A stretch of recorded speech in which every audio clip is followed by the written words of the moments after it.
i o kriznim situacijama u Hrvatskoj i u svijetu. Vidjeli smo i najavu za ovogodišnju 8. međunarodnu konferenciju, pa je vrijeme da pozovem predsjednika Znanstvenog odbora Međunarodne konferencije Dani kriznog upravljanja, doktora znanosti Sinišu Tatalovića. Gospodine Tataloviću, izvolite. Hvala lijepo.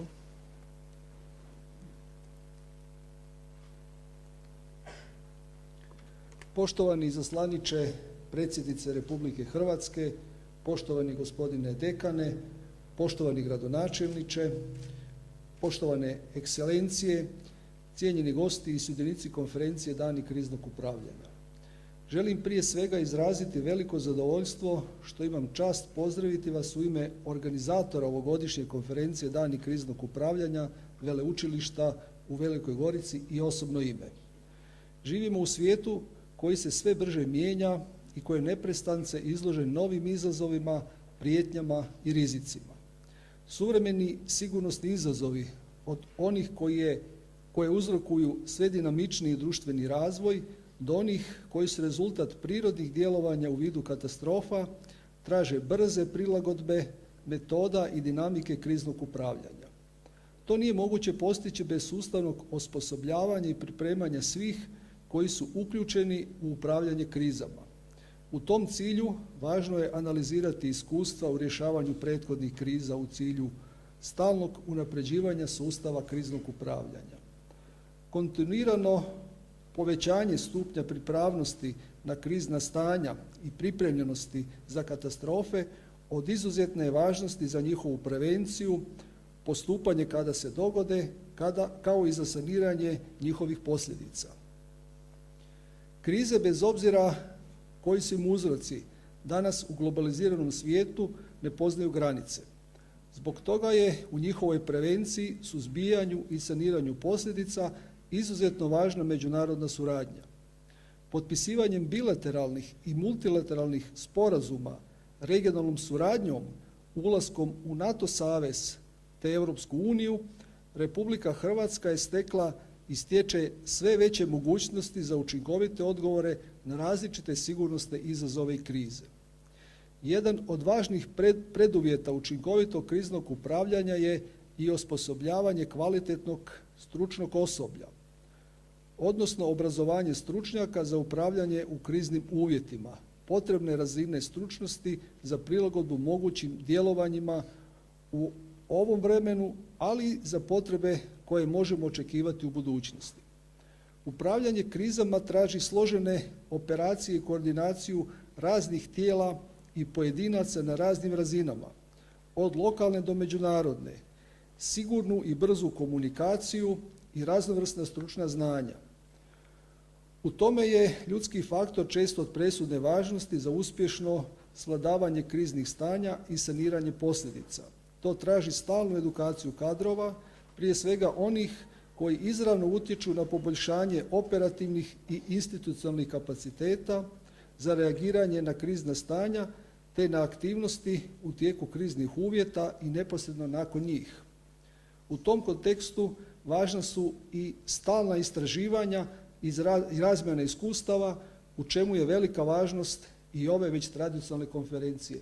Moram reći da se ovdje Veleučilište Velika Gorica pozicionirao ne samo kao vodeća obrazovna istraživačka institucija u Republici Hrvatskoj, nego i u široj regiji, što potvrđuje i sve veći broj sudionika na ovoj konferenciji koji dolaze iz različitih zemalja jugoistočne Europe, ali često puta, kao što smo čuli, dolaze i iz udaljenih zemalja. Održavanje ove konferencije izraz je potrebe stalnog izučavanja i usavršavanja kriznog upravljanja, ali i potvrde hrvatske tradicije u sustavnoj organizaciji kriznog upravljanja. Osim neposrednog cilja da pruži što veći odgovor na niz pitanja važnih za krizno upravljanje, ova konferencija ujedno potvrđuje da se Republika Hrvatska nalazi uz bok onim zemljama koje su prepoznale krizno upravljanje kao područje od nacionalnog interesa i tome pristupaju odgovorno i sustavno. To potvrđuje i već tradicionalno pokroviteljstvo prethodnih konferencija od strane bivših predsjednika, ali i sadašnje predsjednice Republike Hrvatske.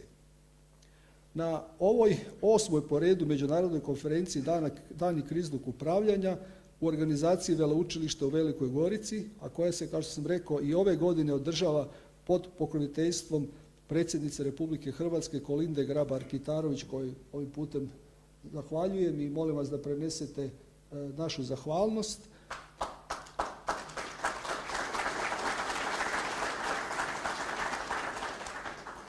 Sudjeluje više od 100 autora iz Hrvatske i inozemstva. Tema ovogodišnje konferencije je katastrofe i krizno upravljanje. Programski dio konferencije strukturiran je kroz 6 tematskih cjelina. Prvo, suvremeni sigurnosni izazovi. Drugo, privatni sektor, javni sektor i kritične infrastrukture. Treće, upravljanje u krizama. Četvrto, krizno komuniciranje. Peto, sigurnost čovjekovog okoliša. I šesto, naučene lekcije i politike reforme. I ove godine konferencija je dobila podršku inicijative za i prevenciju katastrofa zemalja jugoistočne Europe i državne uprave za zaštitu i spašavanje, na čemu im srdačno zahvaljujem. Koristim ovu prigodu da se zahvalim i sponzorima, najprije Euroherc osiguranju, zatim Raiffeisen banci, graditelju Zaprešić d.o.o., Hrvatskoj vatrogasnoj zajednici i sponzoru Luveti. Zahvaljujem se i svim autorima radova i naglašavam da je do sada objavljeno 8 zbornika sažetaka, odnosno 8 zbornika radova sa prethodnih konferencija sa više od 7500 kartica teksta. Posebno se u ime organizatora Veleučilišta u Velikoj Gorici zahvaljujem i srdačno pozdravljam sudionike konferencije iz inozemstva, i to Albanije, Austrije, Bosne i Hercegovine, Bugarske, Crne Gore, Češke, Makedonije, Poljske, Rumunjske, Slovenije, Srbije i Turske. Te im želim srdačnu dobrodošlicu i ugodan boravak u Hrvatskoj, Velikoj Gorici i Zagrebu. Poštovani sudionici konferencije, svima vama želim uspješan rad i nadam se da se vidimo i na idućoj 9. konferenciji koja će se održati u svibnju 2016. godine u Splitu. Dakle, to bi bio jedan novi iskorak konferencije, na neki način promocija i drugih dijelova Hrvatske i nada da će možda nova lokacija privući još veći broj sudionika. Svima vama zahvaljujem na pažnji.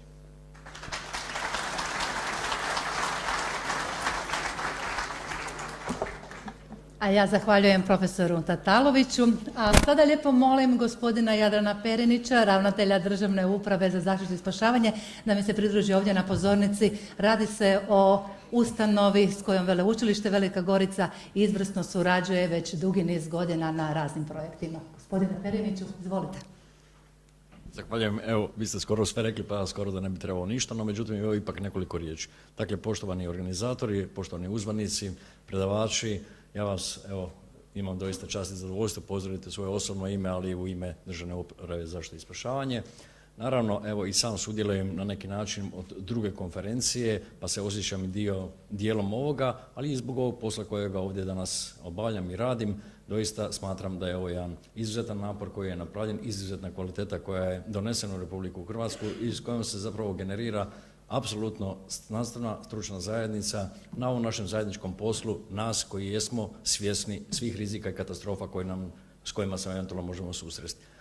Evo, nažalost imali smo u prošloj godini jednu katastrofu, Republika Hrvatska je bila s tim suočena, Vlada je proglasila izvanredno nekakvo stanje, bolje rečeno katastrofu u Republici Hrvatskoj, nosili smo se s tim onako kako smo mogli i onako kako smo znali. Prema mišljenju drugih, ne prema mišljenju nas, taj posao smo priveli vrlo uspješno kraju i nadamo se evo vrlo skoro i povratku svih onih koji su morali izaći iz svojih domova, da će biti skoro vraćeni, da će nastaviti sa onim svojom svakodnevnicom i radom. Naravno, u tome nam doprinosi i naše shvaćanje toga da moramo sustav uvijek i permanentno izgrađivati. U tome naravno koristimo i znanja i iskustva koje stiču se i u ovakvim konferencijama. Prošle godine sam najavio, ove godine mogu kazati pred drugim čitanjem Zakona o civilnoj zaštiti i evo, skoro da nas možemo već govoriti o možda danima, možda nekoliko mjeseci, imat ćemo i susrećemo se s tim zakonom.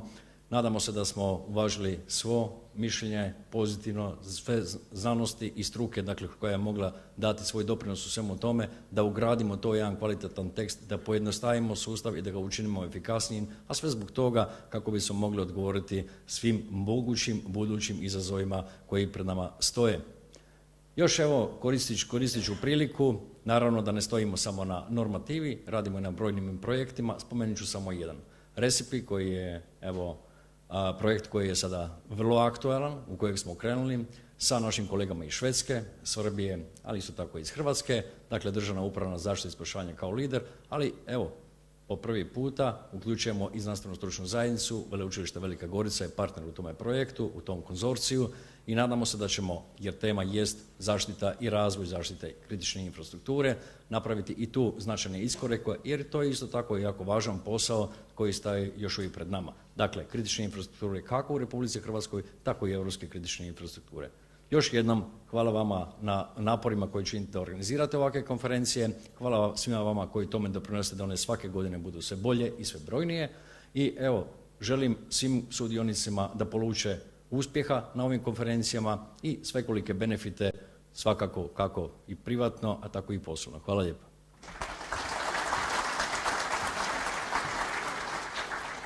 Hvala gospodinu Periniću, hvala Državnoj upravi za zaštitu i spašavanje.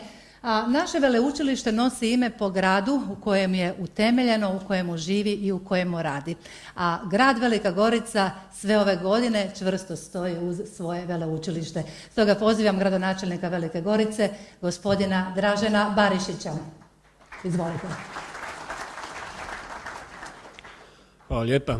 Poštovani izaslaniče predsjednice Republike Hrvatske, poštovani dekane, saborski zastupniče, zamjeniče župana, vaša ekscelencijo, predstavnici diplomatskog zbora, dragi profesori, vidim ovdje puno i nekih dekana, dragih prijatelja, dragi studenti i ostali koji ste danas došli ovdje, činite veliku čast našem velikogoričkom veleučilištu, ali činite i gradu Velikoj Gorici veliku čast što svojim doprinosom, nazočnošću podižete značaj našeg veleučilišta, što sam već rekao, ali i samoga grada Velike Gorice.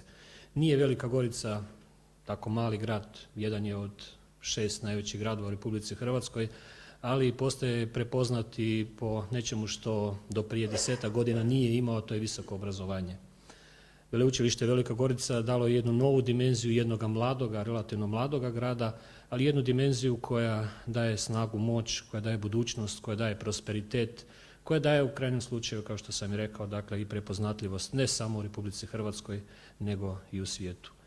Daje to i kroz svoje studije, odnosno sadržaje koji su nam itekako potrebni, itekako aktualni, pa primjerice samo kod nas u Velikoj Gorici, sjećate se velike poplave 2010. godine ili svih drugih incidenata i akcidenata koji se mogu dogoditi kod nas, a gdje smo mi, ja volim to reći, možda najugroženiji u Hrvatskoj, jer iznad nas lete avioni, oko nas su dvije rijeke koje jesu i nisu kanalizirane, dakle tu su željeznički prometni pravci, cestovni prometni pravci. Kada govorim samo o tim problemima, onda možemo reći da smo jedno od najugroženijih područja, ali da imamo i veliku sposobnost i da imamo veliki koncentraciju znanja, moći da se tim opasnostima i odupremo. To je naše veleučilište i to dokazujemo kroz sve ove godine. Da ne možemo sami, kriza nije nigdje, nego svugdje i nije nikad ili nekad, nego je sada svugdje, dakle u svakom trenutku i neko nas mora voditi. Govorim s pozicije gradonačelnika, jer tek kada smo obuli čizme to jutro ili tu noć i kada smo vidjeli što se događa, onda se u našim glavama, iščitavši zakon, je prošlo, Bože što sad da radim. Imamo žive ljude za koje smo odgovorni, ali je pitanje možemo li ih spasiti. Zato vas pozdravljam i molim da nam date svjetlo u tunelu, da nas vodite. Govorim dakle u ime jednog od gradonačelnika, to se isto odnosi za župane, načelnike općina, za sve one koji imaju tu odgovornost koju možda će sutra neko i od vas imati, ali za one koji na kraju krajeva žele spasiti čovjeka, a onda i imovinu. Velika Gorica će, kao što je ovdje rečeno, uvijek stajati iza našeg veleučilišta. Ponosni smo na njega. Mi smo u mnogim fazama razvoja već dobrano odmaknuli od početka. U narednim godinama bit će to još značajnije i mislim da naše veleučilište, evo kao što sad vidite i sljedeće godine ćemo raditi još jednu konferenciju. Radili smo ih već po Hrvatskoj u Splitu, to mi je jako drago da ćemo biti tamo i da ćemo, kao što sam rekao, omogućiti znanju kao moći da se širi, dakle, u cijelo naše društvo, odnosno u regiju, odnosno u jugoistočnu Europu, u ovom dijelu gdje se mi i nalazimo. Evo, želim vam puno uspjeha. Zahvaljujem se svima što svake godine doprinosite da ove konferencije budu još bolje, još jače, još kompletnije, još stručnije i produktivnije, što svi mi od vas i želimo i tražimo. Hvala vam lijepo, želim vam ugodan boravak u Velikoj Gorici. Prvo ću reći u Velikoj Gorici, onda Zagreb je mjesto pored Velike Gorice, pa možete navratiti u Zagreb, neću se naljutiti, ali se brzo vratite. Hvala vam lijepo i ugodan boravak.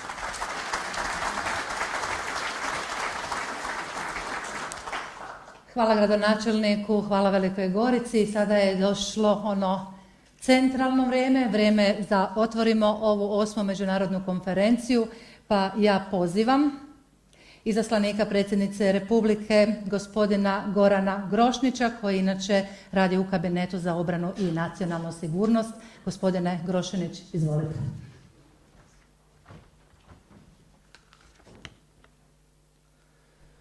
Poštovani dekane, profesore Tot, vaša ekscelencijo, gospodine Ide, gospodine gradonačelniče, poštovani ravnatelji Državne uprave za zaštitu i spašavanje, dame i gospodo sudionici, gosti te organizatori Međunarodne konferencije Dani kriznog upravljanja.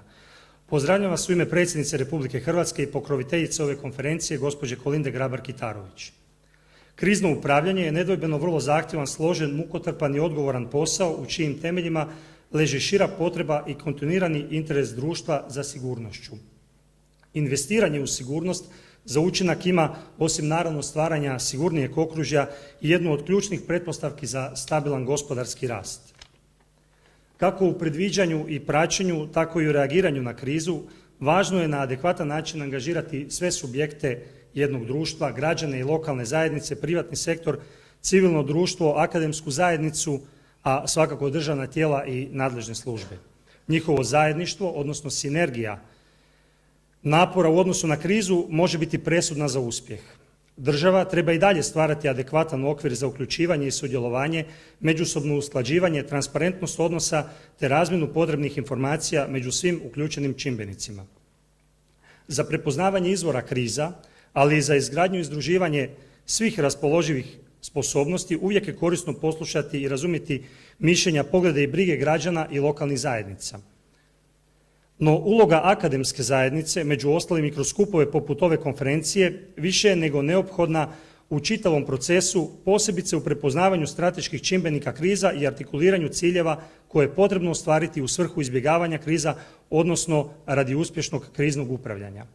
U cilju podizanja svijesti o pojedinim vrstama ugroza, kako bismo ih prevenirali, ali i kada do njih ipak dođe, uspješno upravljali odgovorom na krize, odlučivanje i učinkovito postupanje mora biti kvalitetno utemeljeno i pravovremeno. Utoliko je spona između akademskih krugova, donositelja odluka i praktičara također jedno od jamstava uspjeha. U tome su obrazovanje i znanstveno istraživanje svakako nezaobilazna pretpostavka. Širok spektar mogućih kriza zaokuplja velik broj država. NATO kao vojno-politički savez još 2010. godine kroz svoj strateški koncept proširio promišljanje tog saveza u upravljanju krizama, te samo upravljanje krizama istaknuo kao jedan od područja svog djelovanja. Proces upravljanja krizama tako je dobio snažnu političku podršku, što je u proteklom razdoblju i značajno ojačalo sam savez i njegove članice u pogledu upravljanja krizama u svim prepoznatim fazama, od indikacije i upozorenja, procjena, razvoja opcija odgovora, planiranja, izvršavanja te tranzicije. Republika Hrvatska kao članica Saveza, nakon opsežnog usuglašavanja na nacionalnoj razini, započela je uređivati odnos prema procesu NATO sustava odgovora za krize. Važno je tu za istaknuti kako je riječ o procesu čija je implementacija u tijeku, te kako su u istom gotovo podjednako zastupljene vojna i civilna komponenta, što jasno ukazuje na složenost današnjih sigurnosnih prijetnji koje zahtijevaju uvezanost i spremnost cijelog društva u pružanju adekvatnog odgovora. Sigurnosne prijetnje, a posljedično i krizna stanja, ne poznaju granice država ili saveza, stoga je međunarodna suradnja u ovom području izuzetno značajna, a osim na onoj strateškoj planskoj razini važan segment čini i vježbovni dio. Tako su primjerice u ovogodišnjoj NATO vježbi kriznog upravljanja CMX-15 osim članica NATO-a sudjelovale i druge države, Australija, Finska, Švedska, Ukrajina i Japan, dok su promatrači te vježbe bili Južna Koreja, Novi Zeland i Gruzija. Podsjetit ću, riječ je o međunarodnoj vježbi u kojoj su iz Republike Hrvatske uspješno sudjelovala brojna tijela državne uprave, a također aktivno je sudjelovao i Ured predsjednice Republike Hrvatske. Upravo samostalna međunarodna, ali i međuresorna suradnja te uključivanje svih relevantnih čimbenika u procese kriznog upravljanja mogu poboljšati učinkovitost, ali i ekonomičnost tih procesa. Sudeći po spektru tema znanstvenih i stručnih radova te broju sudionika, konferencija Dani kriznog upravljanja iznova se potvrđuje kao događaj od velikog značaja i interesa na području kriznog upravljanja.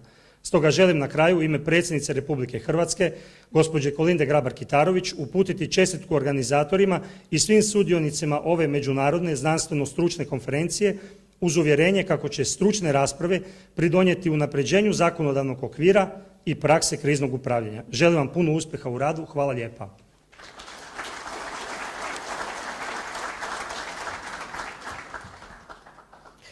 Hvala lijepa gospodinu Grošiniću, izaslaniku predsjednice Republike Hrvatske Kolinde Grabar-Kitarović, kojoj i ovom prilikom u ime Veleučilišta Velika Gorica zahvaljujemo na pokroviteljstvu konferencije.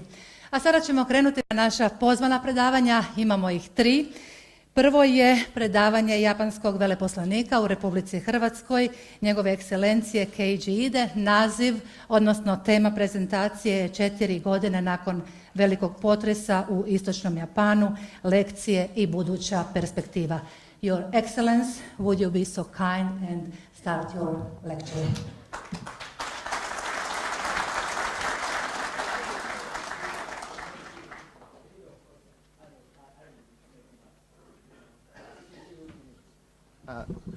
Good afternoon, ladies and gentlemen. Thank you very much for giving me this opportunity to talk about Japan's experience after 4 years after the big earthquake, tsunami disaster, and the Fukushima nuclear plant disaster in Japan. And first of all, I wish to express my deepest gratitude to Croatian friends and friends from other world that you extended so huge support to the Japanese people after this disaster 4 years ago. And especially I am very much moved by Croatian friends' enormous support. And you collected a lot of money, and also your government spent a lot of money to help us. And we will not forget your support. And now I wish to explain about so what's going on in Japan these days. And I realized that today and tomorrow are basically specialists of crisis management gathering. But I'm not. I'm a civilian, and I am not military or a crisis management specialist. And so I would rather discuss the issue in a long-term perspective. This means after the earthquake and tsunami and disasters, we are still struggling. So crisis, in a sense, crisis is over. But still we are struggling to fully recover and fully reconstruct new life. It will take long years. And recently, 2 weeks ago, I had a chance to visit Gunya, and I visited Gunya and Drenovci, and I saw how now houses are reconstructed in these towns after 1 year of your flood. So houses are more or less reconstructed, but to really reconstruct the life and improve the economy is big challenges for you also. So I hope you will get some hints or some ideas from our experiences. And I think Japan is a developed country, but we had a huge disaster 4 years ago. So now it's our obligation to explain to the people in the world who extended so big support to us, to explain what's going on in Japan and how we try to settle all these problems from wider perspective. So this is my purpose to be here today.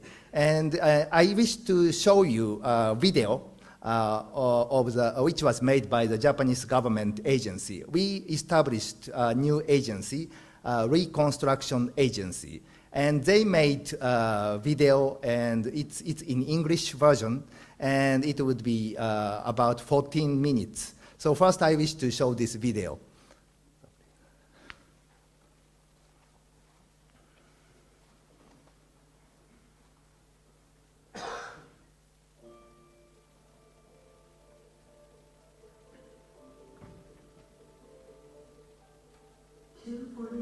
p.m. on March 11, 2011.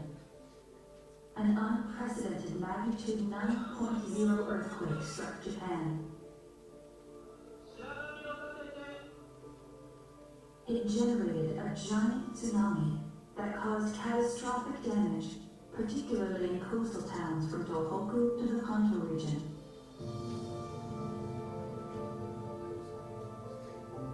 The Great East Japan earthquake was a complex disaster consisting of a massive earthquake, a tsunami, and a nuclear accident.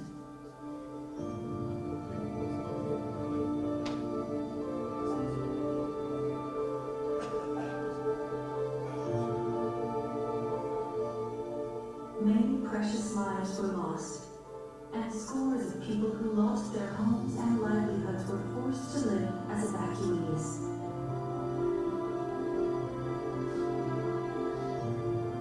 The devastation brought key regional industries to a standstill and caused major disruptions both in Japan and overseas.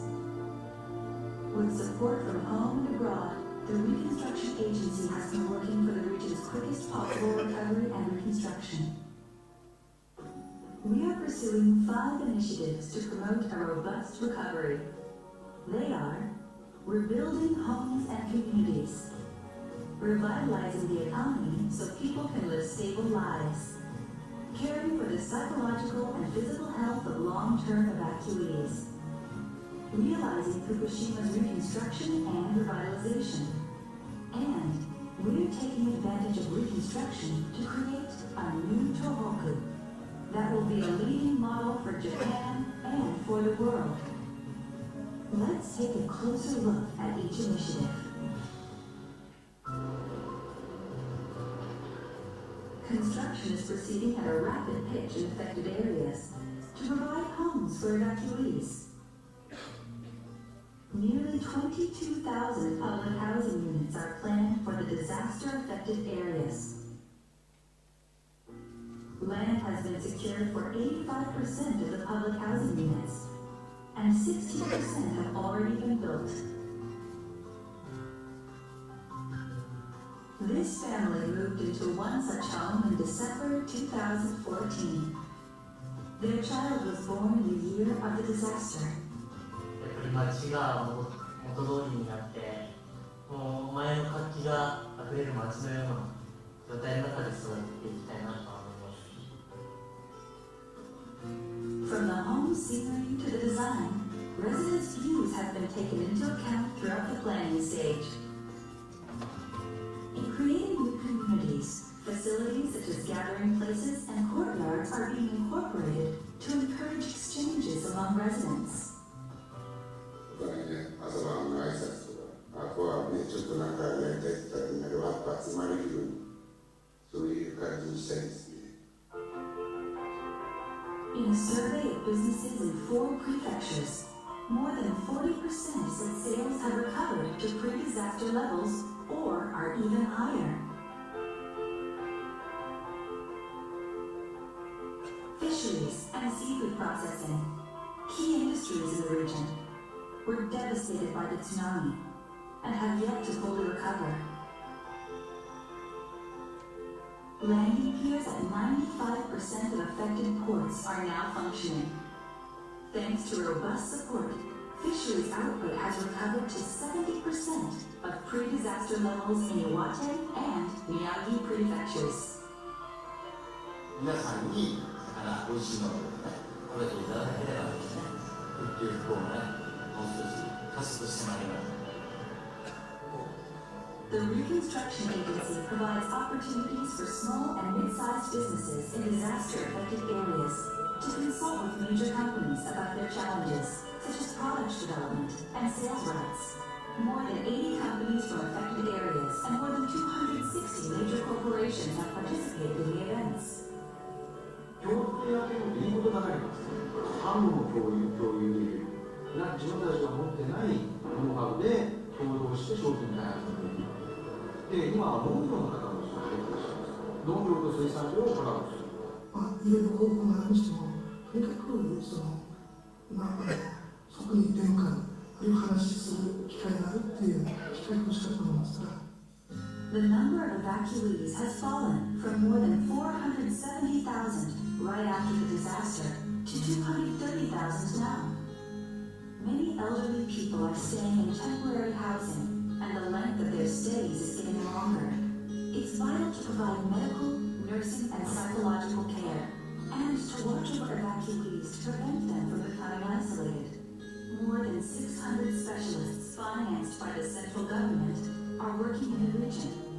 They stay by the evacuees, helping to ease their worries and maintain their health.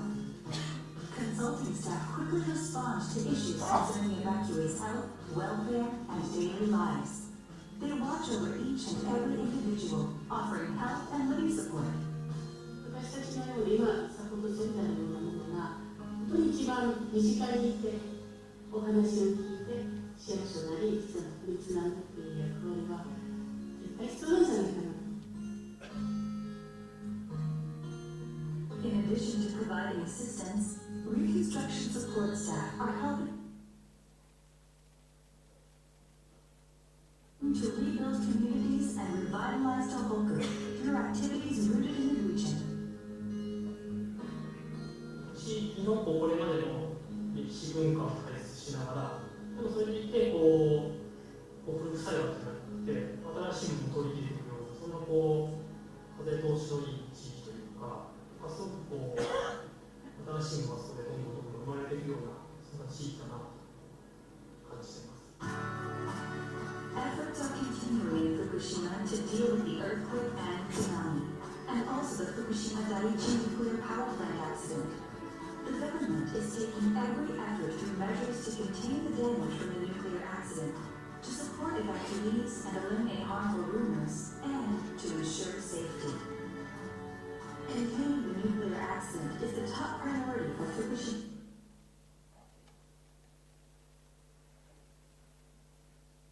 Reconstruction.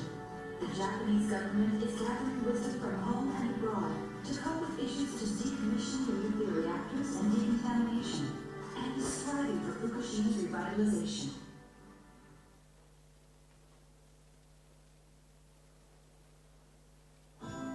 Systematic decontamination work is underway to reduce the effects of radiation and allow people to lead peaceful lives.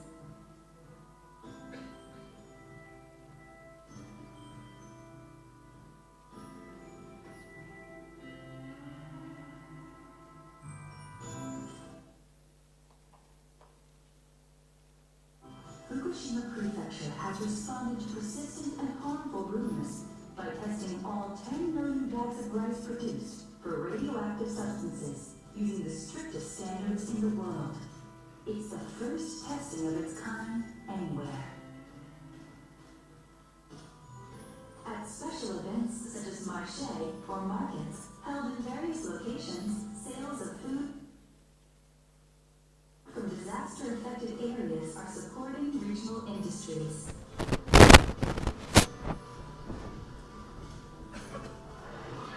We're creating spaces where children in disaster-affected areas can play freely and enjoy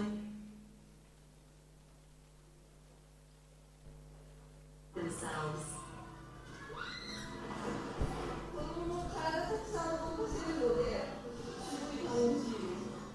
新鮮っていう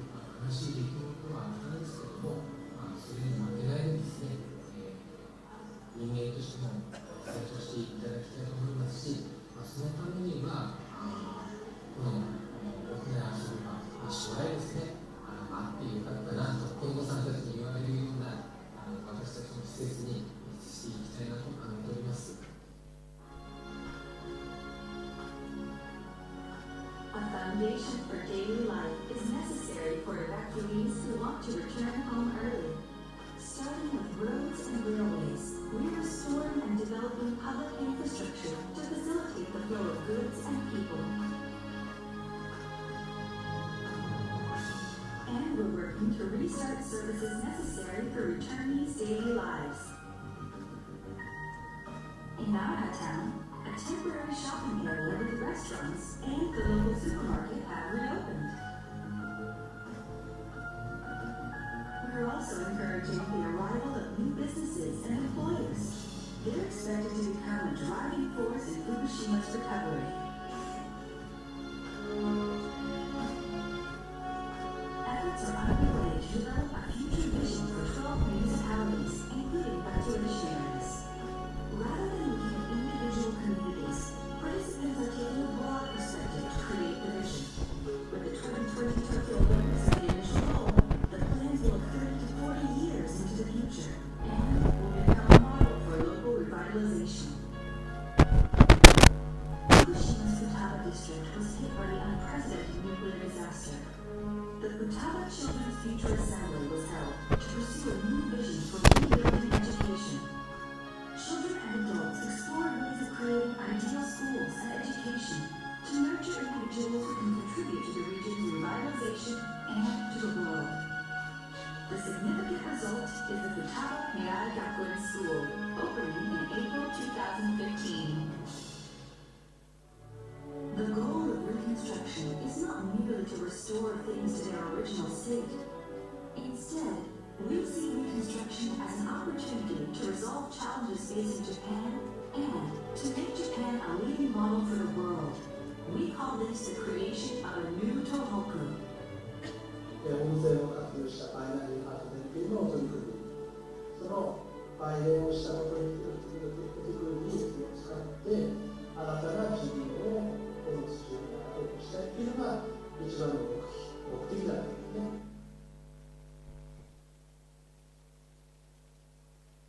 東北、特に山本町をですね、これセンター園芸の終戦基地にしたいということを目指しております。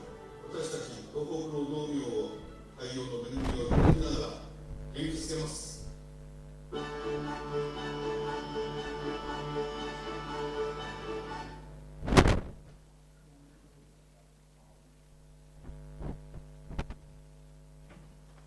Well, thank you very much. And I wish to add some explanation. And yes, it was a great disaster for Japan, but the earthquakes are very heavy, but there were very few collapse of buildings. So buildings were okay. And there are very few people who were killed by the collapse of buildings. So it was success story. But failure story is that we didn't prepare well against tsunami. And this was our lesson. And also many nuclear power plants were okay. And there are many other nuclear power plants which automatically stopped. And the Fukushima nuclear power plant has also automatically stopped.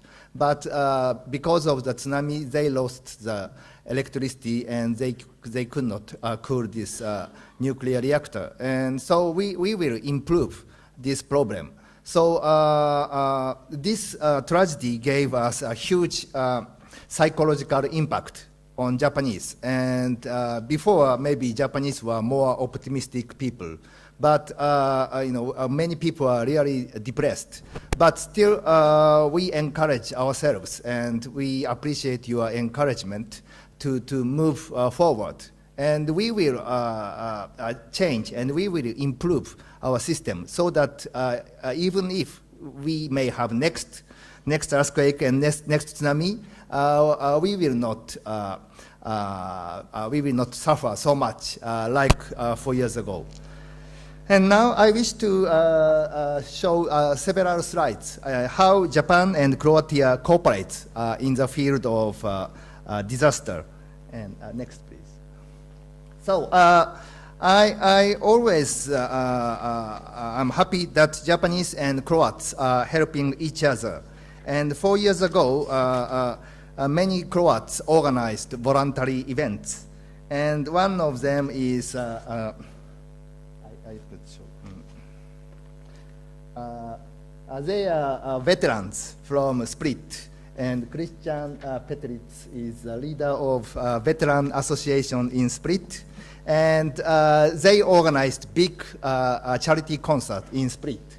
And they collected a lot of money, and they visited our embassy with Croatian Red Cross, and they donated huge money. So recently I invited them to my residence, and I said thank you to them. And I asked them what can I be help for them, and they said they periodically organize charity events. So next time I will join their charity event to cooperate.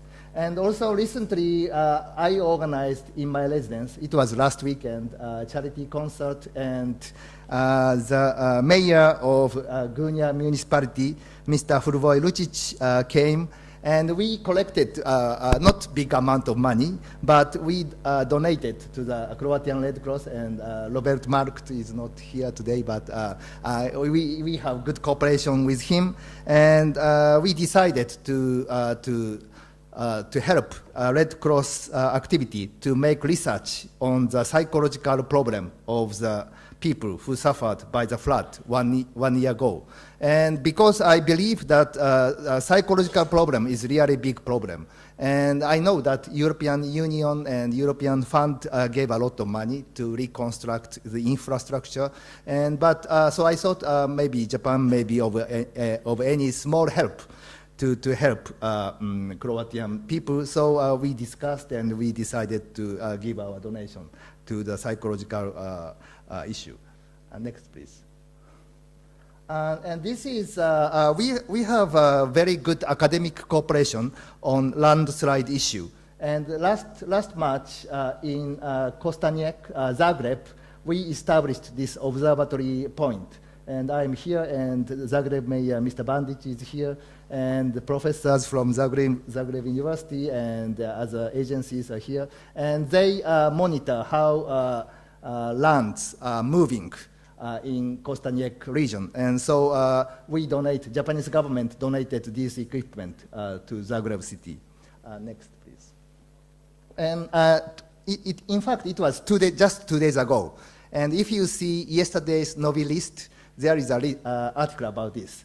I visited Grohovo, Rijeka, and there is a big landslide problem in Rijeka. And so we donated, again, equipment, computers, and to monitor how lands are sliding in this region. And so these are students from Rijeka University, and Rijeka University will continue to run this facility. So we are very much proud that Japan and Croatia are doing such cooperation. Next, please. Yes. Okay. In fact, this is the last one. So our belief is that to fight against the disaster is part of human security. And I learned that in the program there are many people are going to discuss human security. And yes, we believe this is really important part of human security. And we say there are disaster management cycle.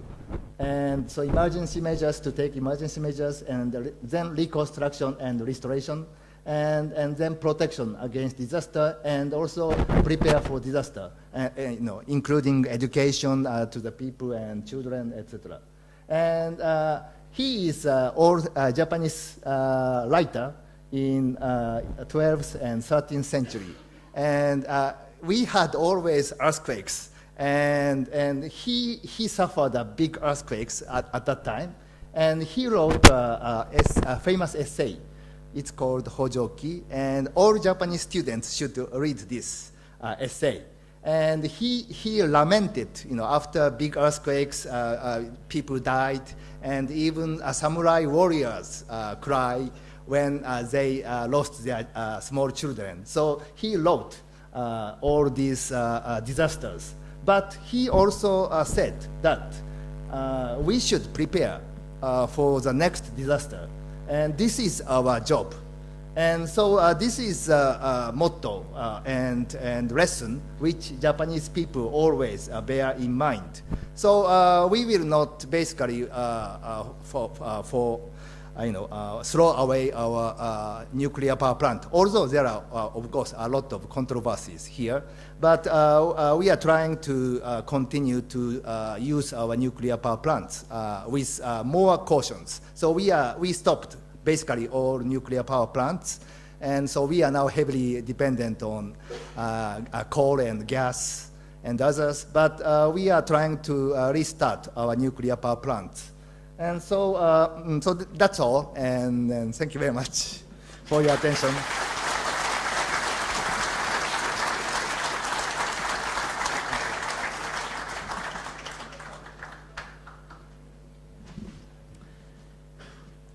Od katastrofa i kriznih situacija nije pošteđen ni jedan dijelić ove naše lijepe planete. Vidjeli smo evo primjer iz istočnog Japana, a Japanci nam baš kao i uvijek poručuju kako uvijek treba gledati naprijed. Hvala njegovoj ekscelenciji, japanskom veleposlaniku. Your Excellence, thank you very much. Sada je red i za našu drugu prezentaciju, pa ćemo pozvati gospodina Justina Bishopa. Prezentacija će biti na temu fizički sigurnosni sustav za zaštitu kritične infrastrukture. Mr. Bishop, it's your turn. Would you please take the floor? Here you are. Thank you very much. Madam President, Your Excellency, directors, and distinguished guests, and of course all the future crisis and risk management professionals, welcome and thank you for this opportunity to speak. As the introduction indicated, I'm going to speak briefly about kind of a very specialized topic. It's on critical infrastructure protection, and specifically what goes into designing a physical protective system for these types of industries. So this would include everything from nuclear power plants, as the ambassador talked about in Fukushima, to power utilities, telecommunications, or high-risk assets, anything that has a lot of value.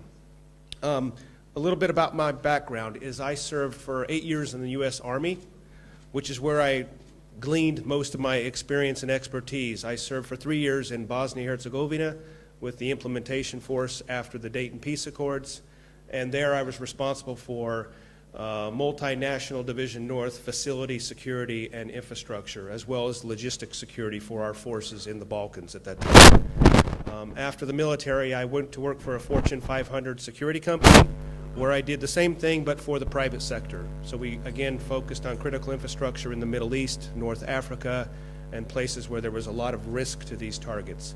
The difference between what I'll talk about today and what the ambassador talked about with the disaster in Japan and what we just saw in Nepal over the past 2 weeks is I'm going to be talking about physical protection systems to deter and detect and to respond to human attack. So this is not about natural disasters. This is about people who intend to cause harm, either from a terrorist optic, criminal activity, or an insider threat. The components that go into designing an effective physical protection system are essentially these, and really you should start at the bottom of this slide. You have to integrate personnel, procedures, and technology or equipment. Those three things have to work together simultaneously and seamlessly. And what that allows you to do then is to detect, to deter, and to respond or disrupt a threat to the facility. And the threat could be an attack, it could be sabotage, it could be kidnapping, it could be cyber. So there's a variety of threats, and what I'm not going to talk about today is what are all the possible threats, other than to say you do have to identify the primary threat, because when you're dedicating a lot of money, time, and resources to designing a PPS, you want to make sure you're designing it to counter the most dangerous threat you have. Again, we're not talking about shopping malls and low risk or low consequence assets and infrastructure. We're talking about things that if something were to happen that was bad, there would be a serious consequence and a series of cascading negative effects. So the only way I can tie this into sort of a natural disaster would be if an adversary successfully attacked an oil and gas refinery, and there was a huge natural disaster after that attack because of the attack, then you would have obviously a much larger crisis to manage and to respond to. But essentially, all I'll say about threats is you do have to know who they are. You have to identify who the most likely threat is, what are their capabilities, strengths and weaknesses, and do they have inside support. A lot of the attacks the private sector is worried about today, especially in the United States, is against critical infrastructure, and it's against an employee who is going to help an adversary with providing them with access to the facility or information that an adversary or an attacker would probably not be able to figure out for themselves. That's a great concern. How does the private sector identify the threats? Well, we work with governments. We rely on local police. Smart companies and corporations will develop good liaison relationships with local law enforcement, sometimes with the government. In high-risk countries such as where we do work in Libya, Yemen, southern Turkey, Mali, we rely heavily on the local government for information that would tip us off to a near-term threat. You can also rely on private associations and organizations, academia, of course, and you can outsource this part of the risk assessment to companies or organizations that focus specifically on staying on top of current threats. Here's the key elements of designing physical protection systems. Again, you'll see that the word deterrence is not up here, and that's because in a PPS, we are assuming that the item or the asset we're protecting is so critical and there's a threat that does want to attack it. So they're not going to be deterred by fences, by cameras, and by things that might deter the average person. So that's kind of a given assumption. What we are worried about is detecting a breach or an intrusion as early as possible, having sufficient time to delay the adversary along their attack timeline in order to allow a force to respond to that threat and disrupt it or neutralize it. Those are the key areas we're focused on. What the security practitioners will do, and this applies to the public sector, governments, as well as the private sector, corporations, is they need to identify the threat to their business model or to their organization or their operation. They need to identify what that threat is most likely going to try to do, whether it's to sabotage a facility, to steal a high-value item, or to kill or assassinate or kidnap a high-risk person. Once they've identified what the most likely and the most dangerous scenario is, they're going to identify what some people call avenues of approach or pathways to gain access to that target. Typically, for one course of action, there could be multiple avenues of approach, which means multiple ways an adversary could get into a facility, could attack a person, kidnap a person, and that's what we are trying to determine, is what are those different avenues of approach. And once we know what those avenues of approach are, or the pathways, we start to build a timeline. So what we try to assess is if we think the most likely course of action is to sabotage a nuclear reactor, we're going to start at the outer perimeter of the fence, and we're going to work our way up to that point in the facility where the attacker could destroy that reactor or cause serious damage. And we're going to estimate how much time that would take. And you're calculating everything from how long it takes to cut through a fence, to go over a wall, to go under a wall, to defeat a lock or a barrier. And that total time gets added up, and you have a period of time. It could be a matter of minutes, it could be a matter of hours.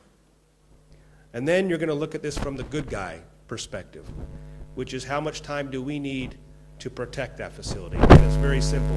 If the adversary needs 25 minutes to breach and conduct their intrusion and successfully accomplish their mission, you need to have a system that's going to work in 24 minutes or less. And I'll have a graphic that will kind of show you in graphic form how that really works. But again, the physical protection system has got to address detecting, delaying, and disrupting. A key part that I failed to comment on in terms of detection is detection itself doesn't really do anything unless you have the ability to assess it. For detection, we're primarily relying on mechanical sensors, automation, computers. And the reason that is humans are very poor detectors. Even when humans, there's multiple case studies of when people are told there's going to be an intrusion in this area and watch the cameras. After about 30 minutes, the human brain just starts to shut down. And after about an hour, it's almost entirely degraded in terms of the ability to detect anonymous behavior or nefarious activity. So we rely on computers and automation that doesn't get bored and doesn't fall asleep. But when there is a detection, humans are better than computers and software at assessing that event. Is it a real intrusion? Is it a false alarm? And how does the response force need to respond? That's a very important part of the element, the assessment. And at the end of the day, what you're doing is you're comparing time. You've already assessed how long the attacker would need in the shortest avenue of approach to defeat your systems and to achieve their objective.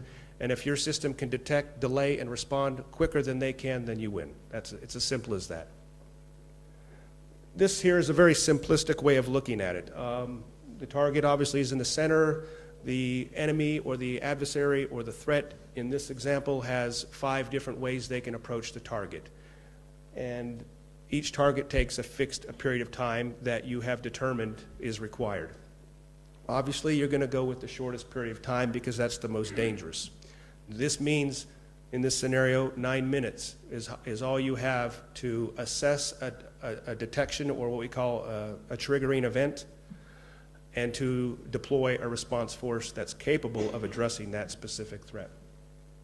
Another way of looking at it is like this. This is very simplified. But if 7 steps or 7 events had to occur for an adversary to breach a perimeter and to arrive at their final destination and conduct whatever it is they want to do, your detection, delay, and response capabilities have got to be as far to the left on this timeline as possible. In other words, the earlier you detect an anomaly or an intrusion, the more time you're giving your force, your response force, time to prepare and to respond and to disrupt that event. And the bottom line is self-explanatory. You're calculating, you're doing simple mathematics here. You're adding the time it takes to detect, to assess, delay, respond, and that has got to be shorter than the adversary's timeline. Another example, your sensors, again, to the far, by what I mean by as far to the left as possible is simply, ideally you would have these sensors on your outer perimeter, so you have very early warning. Some facilities are designed in a way that they have barriers and obstacles before the first sensors. That would be a chain link fence or some type of a gate before there's something that could detect an intrusion. And that time that the adversary needs to breach or to defeat that barrier doesn't count. That's to the advantage of the adversary because nothing counts, or I should say the clock doesn't start ticking until you know there's an event, an anomaly, a potential intrusion, and you start to respond accordingly. But here we have the alarm. This is a fixed period of time.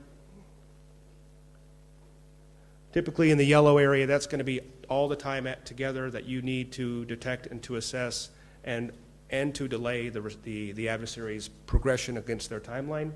And the blue box in the center there is the time your response force or your quick reaction force needs to arrive on the scene. This is an example of what late detection would look like. This is where the adversary wins. They accomplished their objective before the response force arrived, and that was because, for whatever reason in this scenario, the first sensor did not detect the intrusion or the enemy, the adversary, defeated it. That could have been through the help of a collusion with an insider and an inside employee who turned off the sensor, something like that. These scenarios need to be factored into the overall security plan because this does happen. Technology fails. And in this situation, even though once the sensor detected an intrusion and the process of time started for assessing and delaying, that remained the same as in the previous example, but there just wasn't enough time for the guard force to respond accordingly. Slow response would similarly, we have a situation where the adversary succeeded in their mission because the response force was too slow, or when they arrived on site, they were not prepared accordingly. In this case, the first sensor detected the breach, and everything else worked properly, but the guard force was not the weak link in this design. So these are the common problems that affect design and implementation, testing of PPS. Detecting and assessing takes too long, so obviously there the focus is going to be on deploying better sensors or more appropriate sensors for the type of event you expect to have happen at that location. Maintenance, of course, improving human ability to detect and assess. Sometimes the problem is the sensor does its job. It tells us that there's been a breach or an intrusion, but there's human error, the human factor, I would say, that either doesn't assess it properly to be what it is or is asleep at the wheel. If delay is a problem, that's this only solution there is you have to have better barriers and better layers of protection, what we call protection in depth. Could be better walls, better locks, but those are the physical things that we install in locations to slow down the movement of the attacker. And if the disruption is too slow, I already commented on that. The solution there probably is going to be a combination of better training, better rehearsals. Maybe you need to move the QRF or the response force closer to the asset because it takes them too long to get there.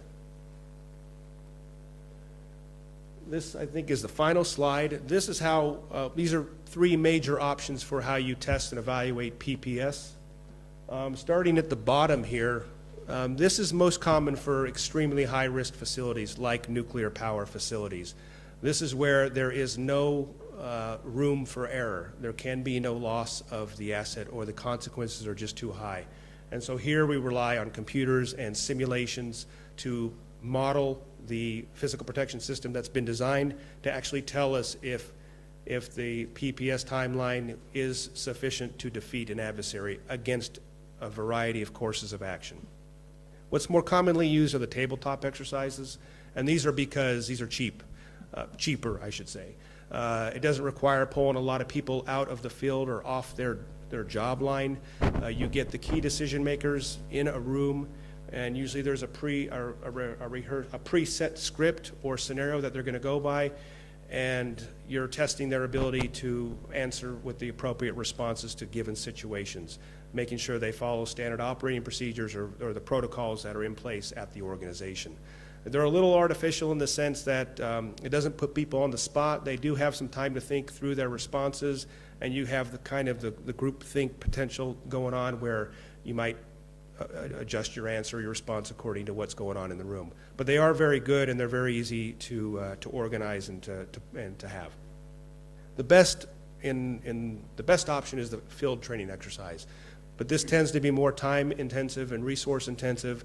There is risk also in a high-risk facility with bringing people offline to even participate in an FTX, because in a sense you're bringing your most qualified people, off to, kind of never land to play in the world of a scenario, and who's minding the store. There are ways you can do it, of course, but it is something that you don't want to create a vulnerability in your system by trying to test the system. But these are the best way to test it if you have the money, the time, and the resources, because you're going to get a much more accurate assessment of do your people know what they're supposed to be doing in a given situation. And that's it. I want to keep us on schedule, so I appreciate your attention. And I'm here today and tomorrow. I'm happy to talk to you guys, and I'm looking forward to the dialogue the rest of today and tomorrow. Thank you very much.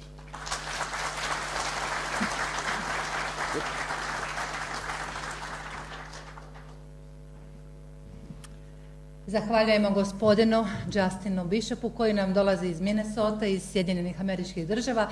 Baš kao i naš sljedeći prezenter, ja pozivam gospodina Watera koji će govoriti o povezanosti vojnih i civilnih grana civilne zaštite, dakle gospodin Matthew Water. Water, we are waiting for you. Could you please take the floor?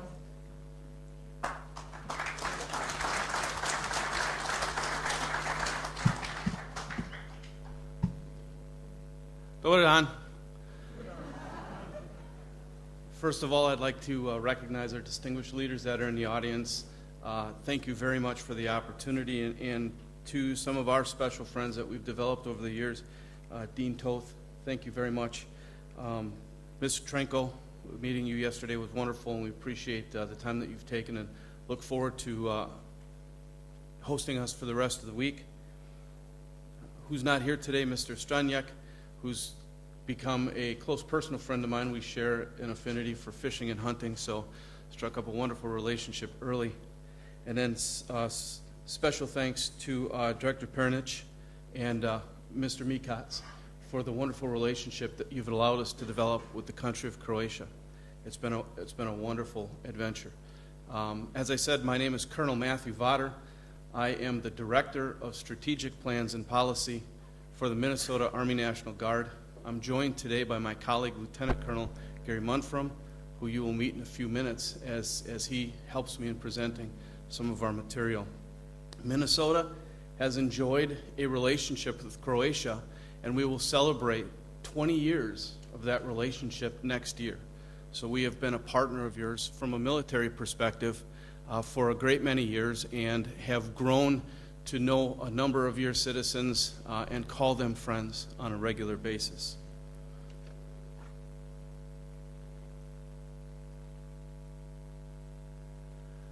Today what I'd like to do is explain to you one of the resources that we have in the United States in response to crisis and emergencies, and that's the United States military. First of all, a little bit about myself. I've been a member of the United States military for 34 years. Of that 34 years, 27 has been as a commissioned officer and a leader of our forces. If you're not familiar with the structure of the military in the United States, we have two entities. We have the United States Active Army, and that's a full-time force that you see deployed around the world. We also have an entity called the National Guard. And the National Guard is a reserve of the Army, and we function primarily as a security force, a homeland security force, and in our traditional National Guard role, we work for the governors of the states in which we live. So that kind of gives you a little bit of a perspective of how the military kind of relates a little bit.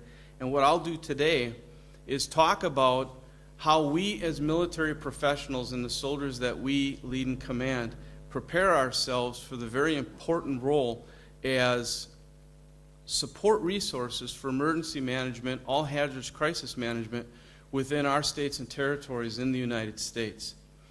So you can see in front of you, we'll cover kind of the mandates that give us our authorities within the role of defense support to civil authorities in the United States and then in our states.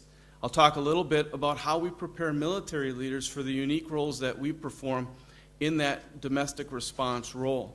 In addition to our traditional warfighting capabilities, military leaders, especially in the National Guard, have to build the special skill sets so that we can talk with our civilian counterparts as it relates to domestic response and emergency preparation. I'll talk about what I believe to be the most important part of this training, and that's relationship building.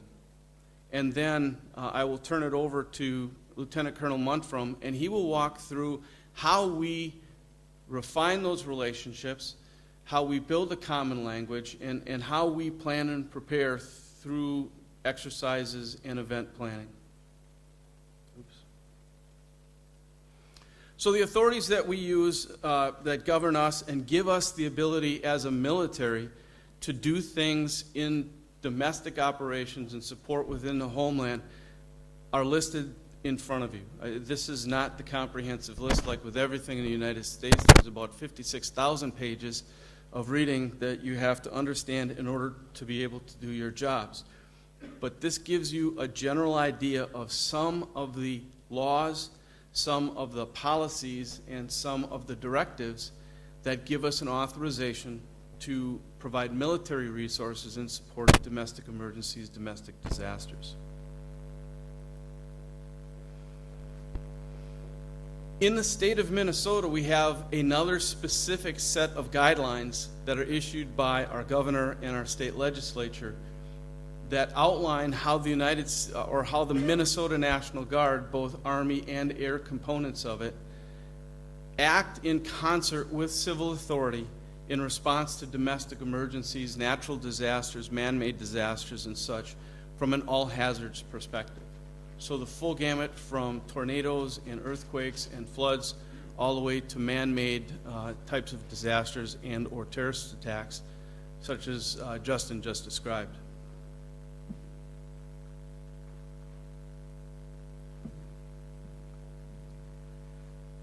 the military is never a lead agent in the response to natural disasters and emergencies.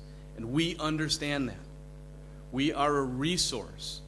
We are one of the many resources that local and regional leaders can use and apply toward the response of an emergency or a disaster or anything like that.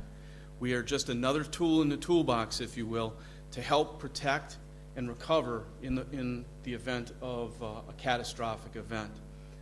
What this piece depicts is simply the framework under which we operate, the National Response Framework, which more or less creates the context of operations and a delineation of responsibilities amongst all the agencies that the federal and state government own. And you can see the Department of Defense and the U.S. Army Corps of Engineers are the lead agency in only one of the emphasis areas. So out of all of the different types of planning events that we can possibly think of, the military is but a very, very small piece of that resource.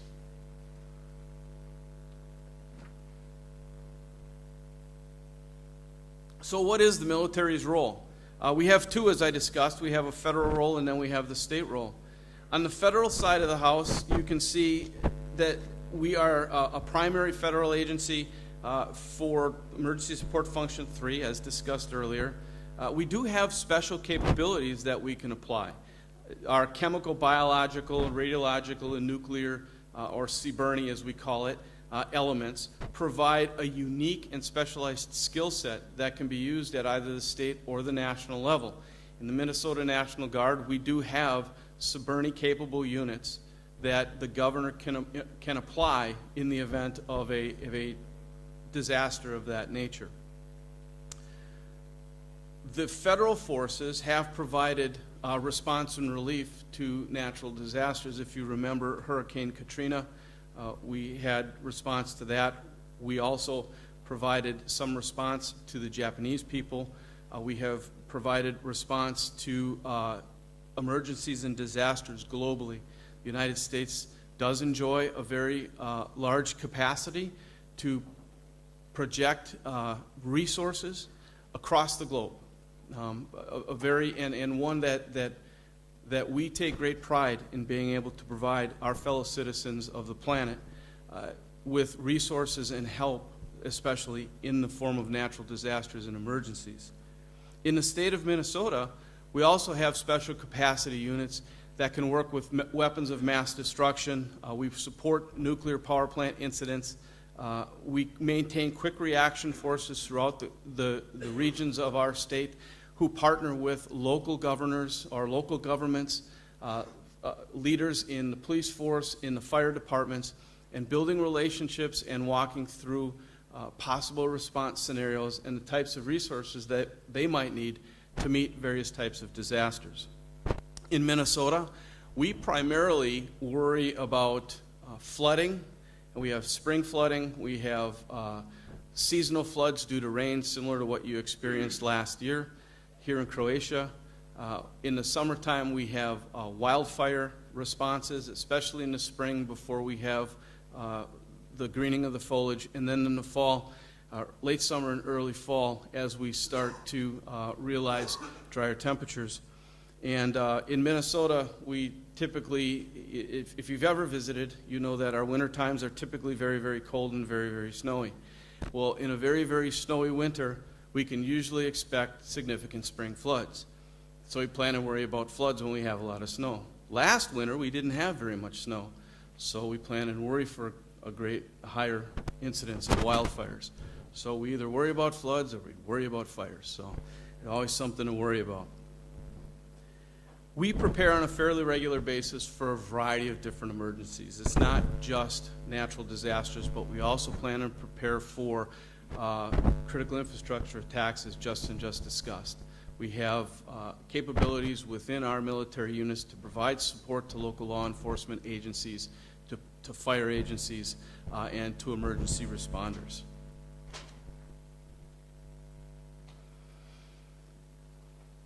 As military leaders, we spend a great deal of time learning the craft of warfare.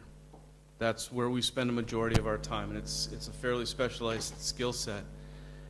And as you can imagine, sometimes those skills don't necessarily translate to the types of things that we have to be prepared for as military leaders when we conduct domestic operations, especially when we try to develop a language that might be a little bit dissimilar to our partners in the emergency response law enforcement community. If you're familiar at all with the military, you know that we have a jargon that's all our own. We have a tendency to operate in the world of acronyms.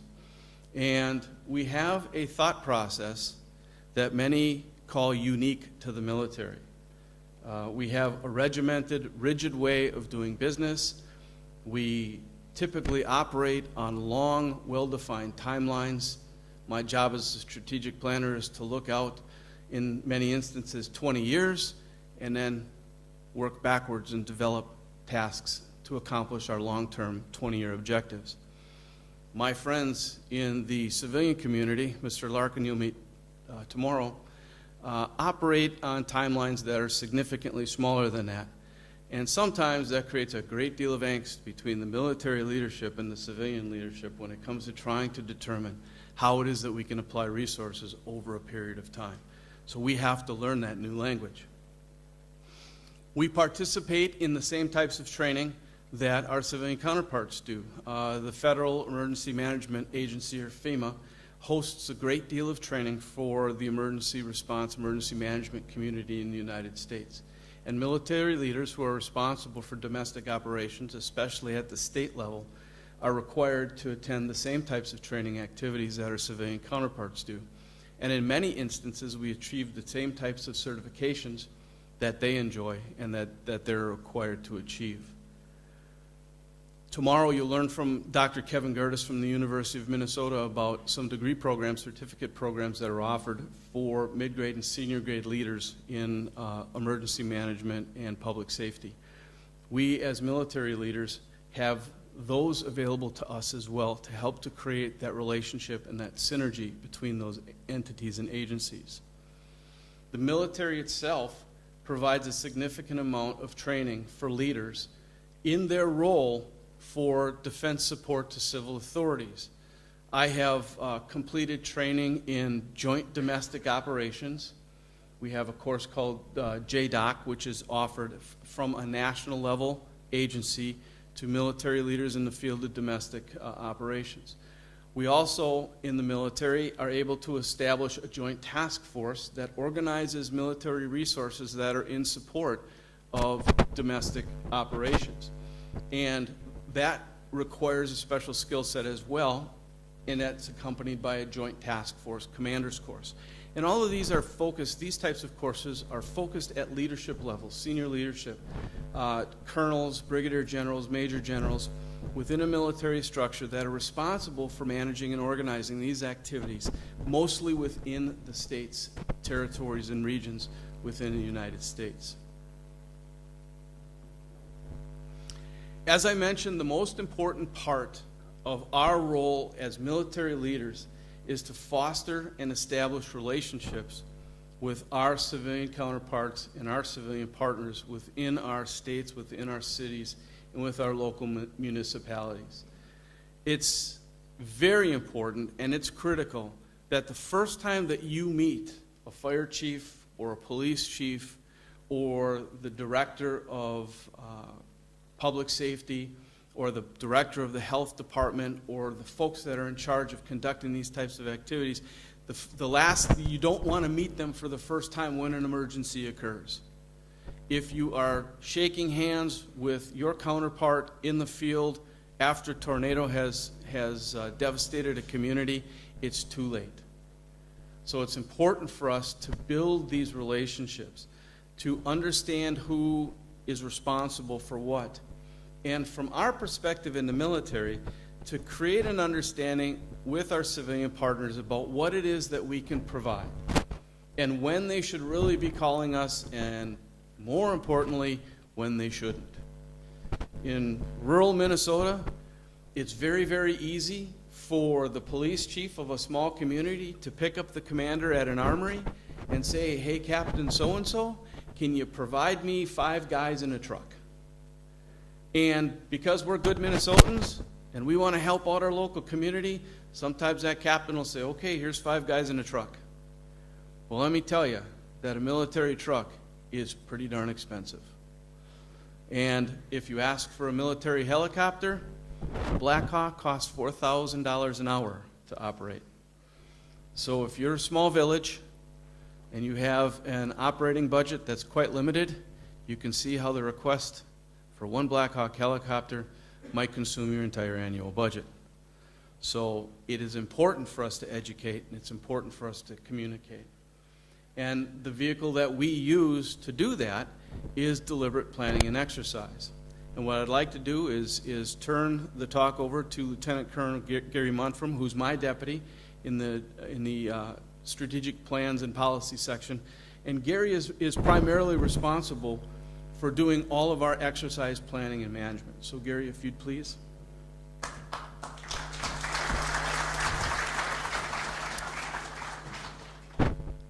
Dober dan, hvala. As the Colonel mentioned, training and exercises, we see them as really critical to providing the type of support that we may be asked to provide, because it's great to have a plan. It's important to be organized for the plan. Of course, you need to have the equipment. You need to make sure that your personnel are trained to perform their individual functions. But the best plan is only a plan until you actually get a chance to work on it and test it against a problem. Because that's when you really start to identify the weaknesses and the opportunities for improvement. And training exercises are the best way that we have found to really start developing those relationships where you get the local responders working with local government, working with higher level of support within the state of Minnesota.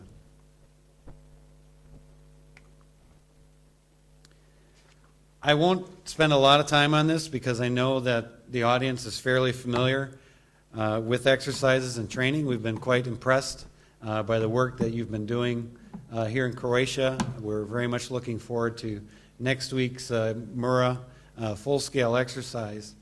But there's a wide variety of types of ways that you can do the training and the exercises. And generally speaking, it's a building block approach in terms of time and money required as you move from left to right. Seminars can be very effective. We have our own versions of things like the Crisis Management Day here, where it's information exchange. We also will periodically conduct workshops where if there's some new plan or procedure that needs to be developed, we'll pull together the necessary experts for them to work through it and develop a product. Tabletop exercises, as Justin mentioned, can be a good way, a very inexpensive way in terms of the time and money compared to some of the other ones, where you work through a scenario and you give people time to kind of develop answers, think through the problem. Drills are very common with our responding entities, the firefighters, the police, the emergency medical service personnel. It's a very common method for them to work on 1 or 2 policies or 1 or 2 plans with live action and with role players and try and do it in real time in order to develop that.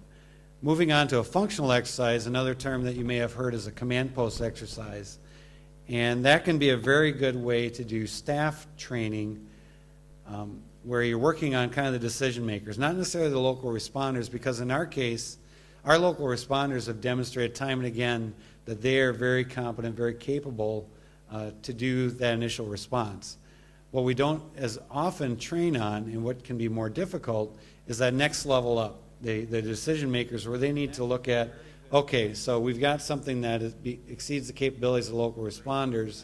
How can we meet a need, and what are the various resources? And going through that decision-making process with a functional exercise can be very, very useful.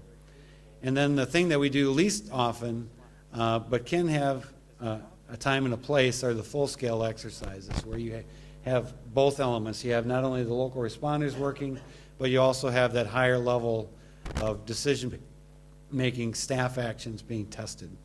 Example of that would be next week's Mura, and then we have our own exercise coming up later this year.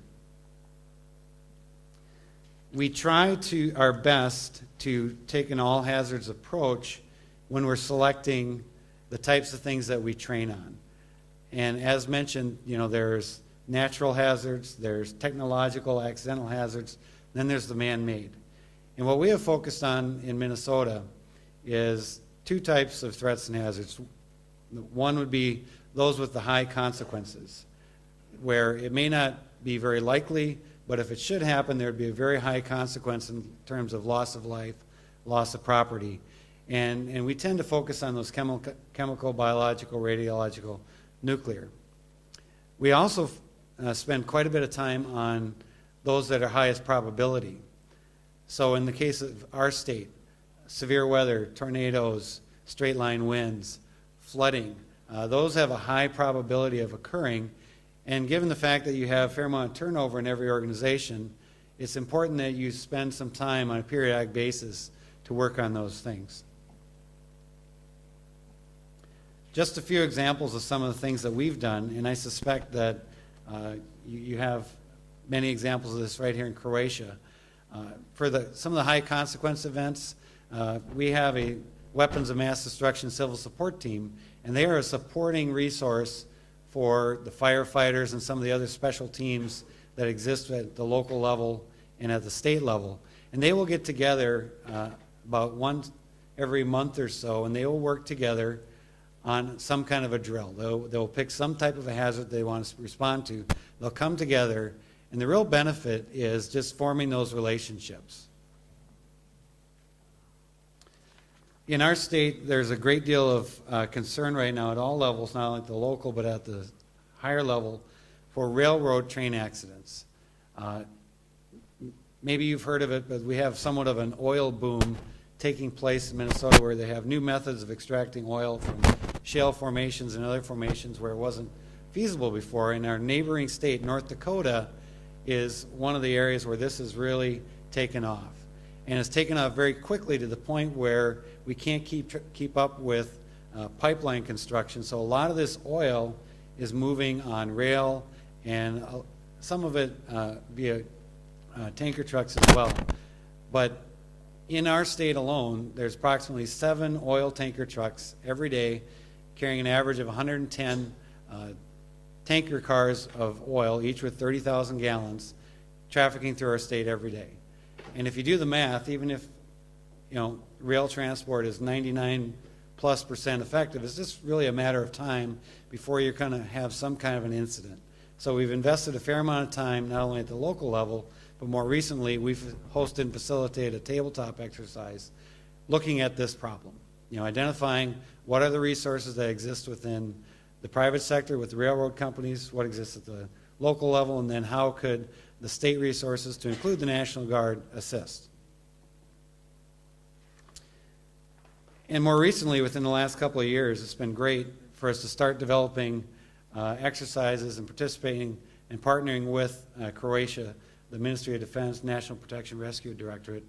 Starting about a year and a half ago, we did a tabletop exercise at the national level where we had Ministry of Defense, National Protection Rescue Directorate, Toxicology, National Firefighting Service, City of Zagreb, and a number of other groups came together and had a discussion about what would we do if there was a accidental chemical release in the capital city of Zagreb. And it was a very good discussion, and I think we learned just as much from it as you did. And one of the things that was very interesting to us is that many of the same issues that you struggle with, we struggle with as well. The notification, the incident command, determining who's in charge, deciding whether or not you shelter your citizens, evacuate your citizens. So we had a very good professional exchange and dialogue with you, and we're thankful for that. And then approximately 3 or 4 months later, it was our privilege to invite the Ministry of Defense, the National Protection Rescue Directorate, to observe an exercise that we were doing, one of these functional exercises where we didn't have the on-the-ground response activities going on. But we took a scenario that is likely to happen or could happen in Minnesota. We based it on tornadoes striking a number of areas across the state, something that would exceed the capabilities of the local responders. And we did have an opportunity to have some on-the-ground play. Not only were the staff actions taking place, but in addition to the local government, we also had some Red Cross participation. We were very delighted to have visitors from Croatia. We had Director Pernic, we had Christian Belgium from the Ministry of Defense, and then General Juric from the Croatian Armed Forces General Staff. So that's just a quick snapshot of some of the things that we have done. Perhaps it might provide you some ideas for yourself, and we are very much looking forward to the next day and next week's exercise and continuing this partnership. Thank you.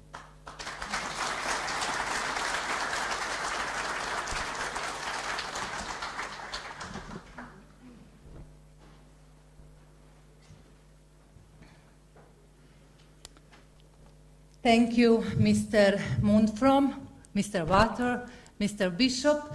Thanks to Minnesota, thanks to USA. Your Excellence, thank you once again for your coming and for your presentations. Zahvalit ćemo još jednom i gospodinu Grošiniću koji je došao ispred Ureda predsjednice Republike Hrvatske koja je pokroviteljica ove naše 8. međunarodne konferencije Dani kriznog upravljanja. Hvala i svima vama, dragi gosti, dragi uzvanici, dragi autori. Ova konferencija nastavlja se i sutra, ona je njezin radni dio, od 8 do 9:15 su akreditacije, a nakon toga počinju predavanja naših gostiju, naših predavača iz Sjedinjenih Američkih Država. Sa željom da nas mimo iđu uvijek krize, a ako i do njih dođu, da uvijek pronađemo pravi put i pravi izlaz. Ja vas sve pozdravljam i ja vam svima zahvaljujem u ime Veleučilišta Velika Gorica i u ime našeg dekana, magistra znanosti Ivana Tota. Hvala vam još jednom i doviđenja do sutra.